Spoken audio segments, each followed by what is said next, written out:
இன்றைக்கி நம்ம எப்படி ரெஸ்டாரண்ட் ஸ்டைலில் நூடுல்ஸ் செய்யறதுன்னு பார்க்கலாம். நான் இந்த பிராண்டட் நூடுல்ஸ் எடுத்திருக்கேன்.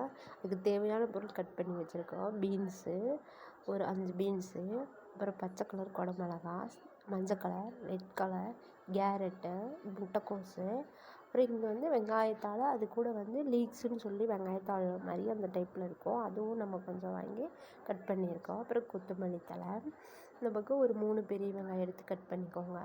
ஒரு 4 பச்சை மிளகா, கொஞ்சம் கருவேப்பிலை, இதெல்லாம் நம்ம கட் பண்ணி வச்சுருக்கிறோம். இப்போ எப்படி செய்கிறதுன்னு பார்க்கலாம். ஒரு கடாயில் தண்ணி வச்சுக்கோங்க அளவாக, அந்த நூடுல்ஸ் வேகிற அளவுக்கு. அதில் கொஞ்சம் எண்ணெய், பெப்பரு போட்டுக்கோங்க, உப்பு போட்டுக்கோங்க. அது கூட இந்த நூடுல்ஸு இந்த மாதிரி போட்டுக்கோங்க. அதுக்கப்புறம் அந்த நூடுல்ஸை நல்லா கிண்டி விட்டிங்கன்னா கரண்டியில் நல்லா அந்த மாதிரி தனித்தனியாக வந்து அதுக்கப்புறம் ஒரு பாத்திரத்தில் ஊற்றி வடித்து பச்சை தண்ணி போட்டு கழுவிக்கோங்க. அதுக்கப்புறம் சட்டியில் நம்ம கட் பண்ணி வச்ச காயெல்லாம் போட்டு வதக்கிக்கலாம். அதுக்கப்புறம் எல்லா காயும் போட்டு நல்லா வதக்கிக்கோங்க. அப்புறம் இந்த பக்கம் 2 முட்டை எடுத்து ஒரு சட்டி வச்சு அதில் கொஞ்சம் எண்ணெய் ஊற்றி 2 முட்டையை போட்டு பச்சை வாசம் போகும் நல்லா கிண்டி விட்டுக்கோங்க.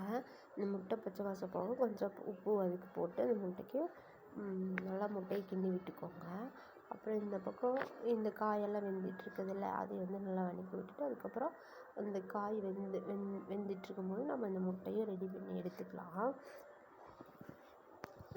நம்ம இப்போ இது வெந்துட்டுருக்குது. அதுக்கப்புறம் அது மேலே இந்த நூடுல்ஸ் போட்டாச்சு, போட்டு கிண்டியாச்சு. ஒரு சோயா சாஸ் கொஞ்சமாக சேர்த்துக்கோங்க. மேலாப்பில் சோயா சாஸ் சேர்த்துக்கோங்க. நான் தேவையான அளவு சேர்த்துருக்கிறேன். அதுக்கப்புறம் இந்த முட்டை கிண்டி வச்சு ரெடி பண்ண முட்டையை அது மேலே போட்டுக்கோங்க. நான் ஒரு கையில் வீடியோ எடுத்துகிட்டு ஒரு கையில் பண்ணனால என்ன சரியாக ப்ராப்பராக பண்ண முடியல. அதுக்கப்புறம் மேலே கொஞ்சமாக டொமேட்டோ சாஸ் ஊற்றிக்கோங்க.